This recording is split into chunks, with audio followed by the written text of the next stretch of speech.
It's a daily fix and Australians are hooked. We average about 500 cups a day in regular sizes mostly.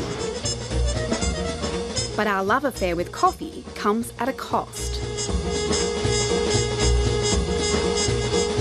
Predominantly you would sell takeaway cups. That's really what you're... That is basically what people are required because most of them are going to work or going to classes. Most people think these disposable coffee cups are environmentally friendly. They're wrong. Would it surprise you that it actually has lots of plastic actually in the lining of the cup? That does surprise me, yes. I think people don't realise when they're using that disposable coffee cup, that's going to outlast their time on Earth. These cups have a plastic lining that when they go away, either end up in landfills where they don't biodegrade or they end up in the environment where they become a major pollution hazard.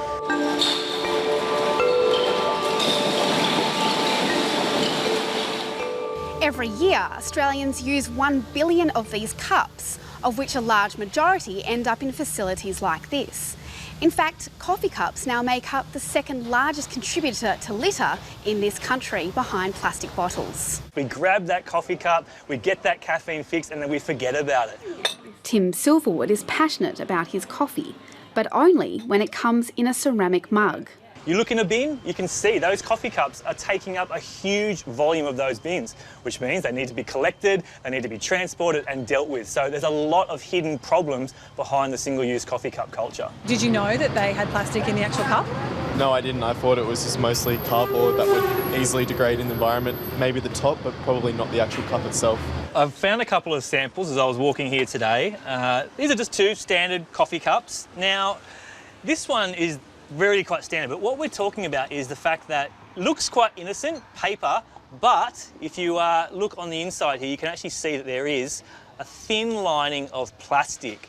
So even though the paper may actually degrade and become inert, the plastic will stick around for a really long time. So I don't think anyone really realises this.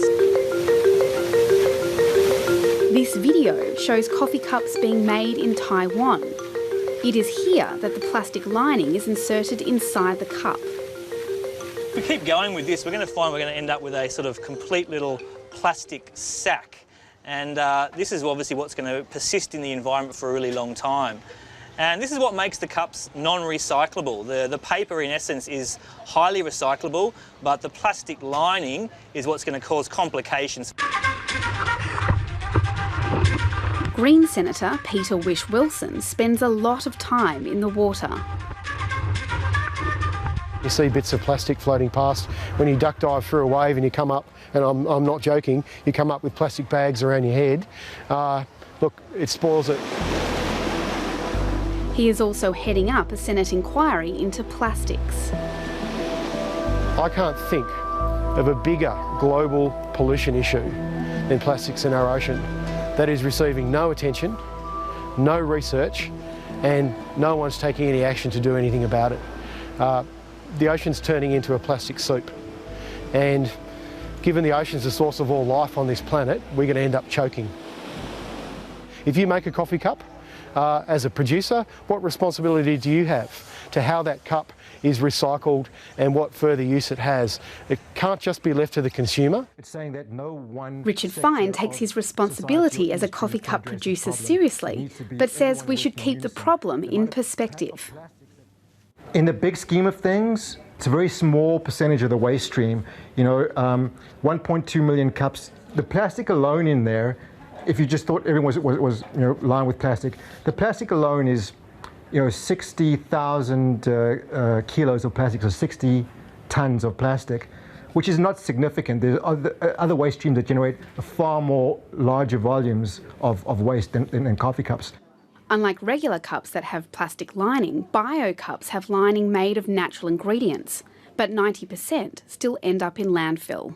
All of our cups are branded BioCup, and if they're not branded BioCup, they'll have a statement on saying lining made from plants, not oil. Our plastic lining will eventually biodegrade, and normal plastic lining will fragment into small pieces and probably persist in the environment for a lot longer.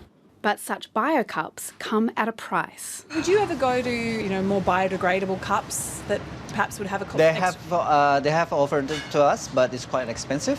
It's more than double the price of the regular cups, and it's just, you know, it's not cost effective to have a biodegradable cups at the moment. Yeah, with all the competitions with the coffee shops all around us, we can't really afford to lose or to increase the prices of our coffees. Would you mind the price of your coffee going up? Absolutely not. Absolutely not. There's lots consumers can do. The first thing, of course, is they need to be aware of the problem. They need to reduce the use of single-use plastics. They need to reuse as much plastic as possible, whether it's plastic bags, plastic bottles, or other packaging. And of course, they need to recycle. And on top of that, we need producers to look at redesign. It's simple about thinking, where does that cup go next? You've got a decision that you make when you're going to get that coffee. You can slow down and drink your coffee in. You earned that coffee. Enjoy it. But the other option is obviously just to take your own cup along.